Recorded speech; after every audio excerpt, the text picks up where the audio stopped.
Hello friends, माझे नाव गणेश आणि मी तुमच्यासाठी आज एक कोकणातील जो मी अनुभव घेतलेला आणि मी आता रिसेंटली स्टे जिथं केला होता असा एक होमस्टे घेऊन आलेलो आहे. मधुशोभा निवास म्हणून जो आहे मसुरे बांदिवडे जो ब्रिज आहे त्याच्या बाजूलाच.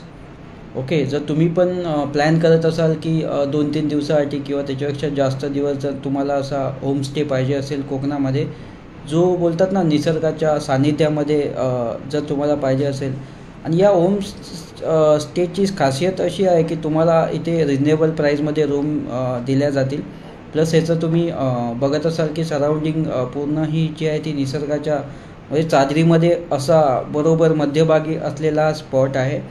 ओके, त्याच्या जर तुम्ही लेफ्ट साईडला जर बघितलं की डाव्या साईडला पूर्ण असा रिव्हर व्ह्यू तुम्हाला भेटेल. चारही बाजूला अशी नारळाची झाडं आहेत. ओके, आणि त्या रिव्हरच्या वरती एक ब्रिज आहे, त्याच्या बाजूलाच लागून हा होमस्टे आहे. ओके, दुसरी गोष्ट सांगायची झाली तर या होमस्टेबद्दल की तुम्हाला रूम यांच्या एकदम क्लीन आणि एकदम व्यवस्थित अशा तुम्हाला दिसतील. ओके, त्याच्यानंतर तुम्हाला जे फूड आहे, आपण बोलतो की बाहेर गेल्यावर आपण ते हॉटेल्स वगैरेचं जेवण जेवतो, त्यामुळे आपल्याला नंतर त्याचा प्रॉब्लेम्स पण होतो. बट त्यांच्या घरी जे फूड आम्ही सेवन केले ते बघू शकता की टोटली ऑथेंटिक फूड आहेत, जे घरच्या बोलतात ना शेतीमधून पिकवलेले हे जे without chemical. Okay, organic food आम्ही तिथे जेवलो. तुम्हाला तिथे दोन्ही ऑप्शन भेटतील. तुम्ही व्हेज असाल तर व्हेजमध्ये पण बरेच व्हरायटी आहेत. नॉनव्हेजमध्ये तर तुम्हाला तुफानी व्हरायटी भेटून जातील.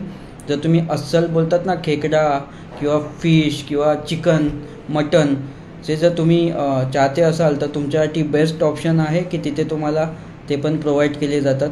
तिथे तुम्ही सिंगल बुकिंग करू शकता किंवा ग्रुपने जर तुम्ही जायचा विचार करत असाल तर खूप चांगलं आहे तुमच्यासाठी. ओके, आणि याबद्दल सांगायचं झालं तर रिव्हर व्ह्यू बोलतो आपण, असा सी व्ह्यू पाहिजे आपल्याला तर रिव्हर व्ह्यू आहे जो खूप चांगला आहे, जिथून तुम्ही तुमची मॉर्निंग किंवा तुमची एंडिंगचे बेस्ट फोटोज तुम्ही तिथं क्लिक करू शकता. आम्हीही केलेले आहेत. ओके, आणि जर तुम्हाला जर वेगवेगळ्या बोलतात ना ऋतूमध्ये याचा अनुभव घ्यायचा असेल तर रेनी सीझन कोकणामध्ये ऑलवेज रेनी सीझनमध्ये तुम्ही बघू शकता की खूप लोक जातात गावामध्ये. तर तुम्ही होमस्टे रेनी सीझनमध्ये पाहिजे तर बुक करू शकता, विंटरमध्ये करू शकता किंवा समरमध्येही करू शकता. ओके, कोकणी संस्कृतीचा अनुभव तुम्हाला तिथे घेण्यात येईल. त्याच्यानंतर जर तुम्ही बाय ट्रेन जर तुम्हाला जायचा विचार करत असाल तर बाय ट्रेन तुम्हाला इथे कणकवली रेल्वे स्टेशनवर उतरावं लागेल. जर तुमच्याकडे व्हेकल असेल तर तुम्ही डायरेक्ट व्हेकलने येऊ शकता. जर तुमच्याकडे व्हेकल नसेल तर तीही व्हेकलची व्यवस्था आम्ही तिथून करून देऊ कणकवली रेल्वे स्टेशनवरून. ओके, आणि जर तुम्हाला नियर बाय स्पॉट बघायचे असतील तर तुमचा दिवस कमी पडेल. तुम्हाला एवढे स्पॉट आहेत. आम्ही 3 दिवसामध्ये जे 7 ते 8 मॅक्झिमम 9 to 10 स्पॉट आम्ही तिथे बोलतो अनुभवलेले आहेत, आम्ही व्हिजिट केलेले आहेत. पण त्याच्यामधून जे फेमस स्पॉट आहेत, जर तुम्हाला तिथून कणकवलीवरनं जर बांदिवड्याला जायचं असेल तर 29 किलोमीटर आहे. ओके, 29 किलोमीटरवर मसुरे बांदिवडे ब्रिजच्या बाजूलाच हे होमस्टे आहे. ओके, त्याच्यानंतर तुम्हाला मालवण किल्ला फिरायचा असेल, तुम्हाला विविध स्पोर्ट्स ॲक्टिव्हिटी वॉटर ॲक्टिव्हिटीज करायच्या असतील तर तेही आम्ही तुम्हाला अरेंज करून देऊ. वॉटर ॲक्टिव्हिटीज स्कूबा लाईक तुम्हाला पॅरासेलिंग करायची असेल, 10 ते 12 वॉटर स्पोर्ट्स आहेत, ते तुम्हाला करायचं असेल तर तेही तुम्हाला तिथे मिळत आहेत. 19 किलोमीटर मालवण किल्ला आहे, तिथं सिंधुदुर्ग किल्ला तुम्ही बघू शकता, आजूबाजूचा परिसर तुम्ही बघू शकता.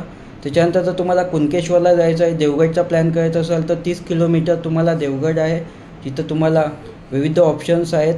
कुणकेश्वर मंदिर आहे.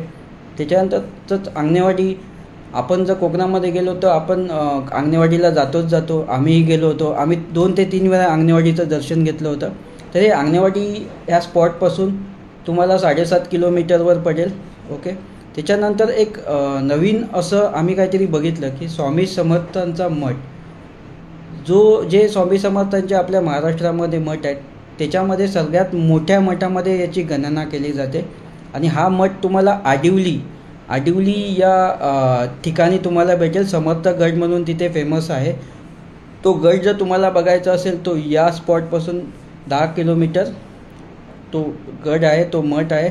तो तुम्ही तुम्हाला बोलतात ना, एक निसर्गाच्या सानिध्यामध्ये एक चांगलं मेडिटेशन पाहिजे असेल, तुम्हाला चांगल्या वातावरणामध्ये राहायला पाहिजे असेल, तर तुम्ही नक्की विजिट करा मधुशोभा निवास.